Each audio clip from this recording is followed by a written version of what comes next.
नमस्कार. मी कुंदना होते. गेल्या जवळपास 25 वर्षापासून वाईल्ड लाईफ या फील्डमध्ये काम करतो आणि बऱ्याचशा कमिटीजवर आणि honorary wild life warden Nagpur डिस्ट्रिक्टचा मी होतो आणि state wild life advisory board असतं, त्याचे चेअरमन CM असतात, त्यात सुद्धा काम केलेलं आहे. आणि ट्रान्झिटचं जे काही कन्सेप्ट आहे आणि त्या ट्रान्झिट ट्रीटमेंट सेंटरच्या कन्सेप्टवर काम करायचं भाग्य मला मिळालं. त्यामुळं म्हणजे नशीबवान समजतो मी स्वतःला. आता सध्या जे काही आहे वातावरण, उन्हाळा आहे आणि उन्हाळ्यामध्ये थोडंसं टेम्परेचर वाढतं, कधी कमी होतं, कधी पाऊस येतो. अशा वेळेस त्रास जो आहे तो सगळ्या वन्यजीवांना होतो. बरेचदा अवेअरनेस प्रोग्राममध्ये आपण बघत असतो की घराच्या बाल्कनीमध्ये किंवा घराच्या समोर झाडाखाली पाणी दाणे ठेवत. तर हे तर ठीक आहे, हे तर आपण ठेवतो, आपण सगळे करतो.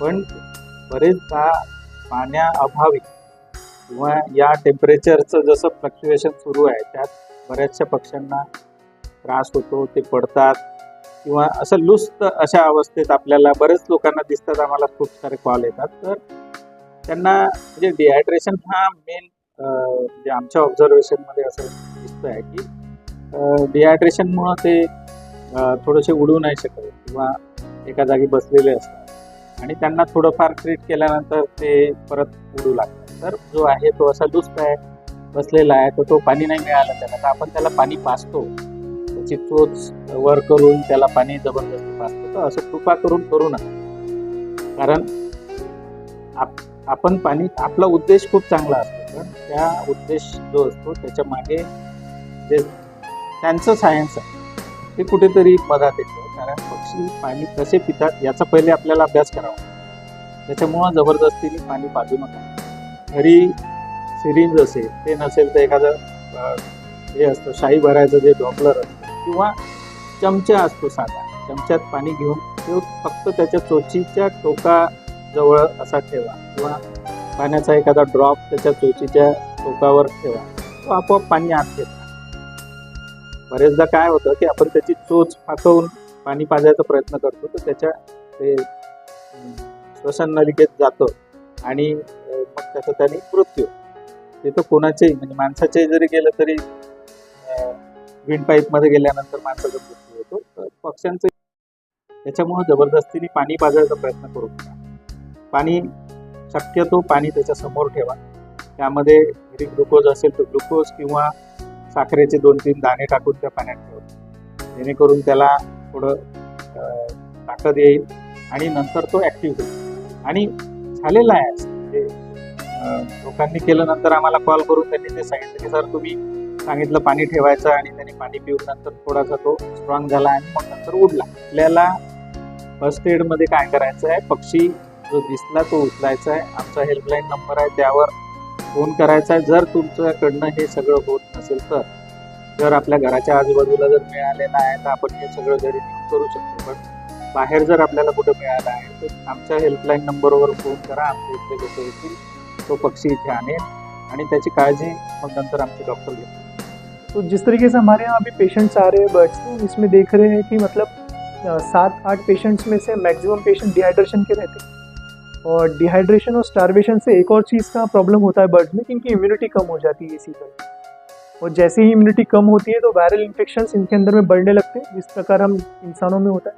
तो जैसे वेदर में फ्लक्चुएशन हो रहा है, ये भी एक बहुत बड़ा फैक्टर है जिससे इन्फेक्शंस के चांसेस बढ़ने लगते हैं.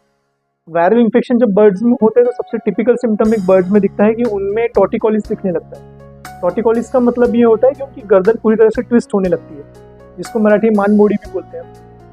अभी जैसे मैंने आपको बताया कि गर्मी जैसे जैसे बढ़ते जा रही है, हमारे पास में डिहाइड्रेशन के काफ़ी सारे बर्ड्स आ रहे हैं.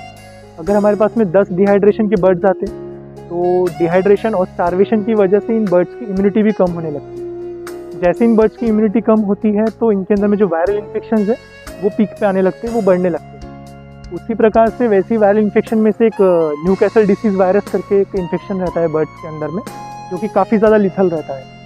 और इस इन्फेक्शन के कुछ टिपिकल सिम्टम्स रहते हैं जो कि नॉर्मल पब्लिक को भी पता होना चाहिए, क्योंकि अगर ऐसे बर्ड्स आपके पास में आते हैं तो इनको बिना प्रॉपर हीलिंग के इनको हम नेचर में छोड़ नहीं सकते. जैसे अभी आप इस इंडियन रॉक पिजन को देखेंगे तो तो इसकी गर्दन पूरी तरीके से मुड़ चुकी है। इस सिम्टम्स को टॉर्टिकोलिस बोलते हैं। टॉर्टिकोलिस में ये होता है कि इनकी गर्दन पूरी तरीके से ट्विस्ट हो जाती है। ये बहुत ही टिपिकल सिम्टम है दो चीज़ों का, एक तो न्यूकासल डिसीज वायरस का और साथ ही साथ मल्टीविटामिन डेफिशिएंसी का भी, या कॉन्जिक्यूटिवली ये दोनों चीज़ें साथ में भी बर्ड के अंदर में हो सकती है।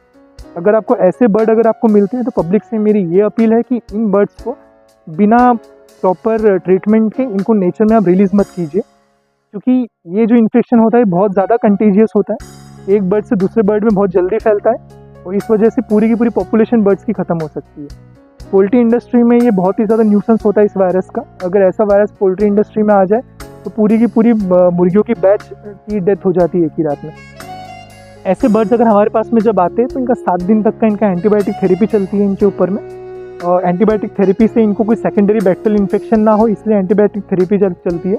और इम्यूनिटी को बूस्ट करने के लिए साथ में इनको मल्टीविटामिन सप्लीमेंटेशन दिया जाता है, जो भी 7 दिन तक करना पड़ता है। जैसे ही मल्टीविटामिन सप्लीमेंटेशन शुरू होता है इनकी इम्यूनिटी में बूस्ट आता है और वायरल इन्फेक्शन अपने आप ही कम होने लगता है। लेकिन जब तक का ये इन्फेक्शन कम नहीं होता या सिम्टम्स इनके ऊपर से हटते नहीं है, ऐसे बर्ड को हम नेचर में रिलीज़ नहीं कर सकते, क्योंकि एक तरीके से नेचर के लिए भी धोखादायक रहेगा।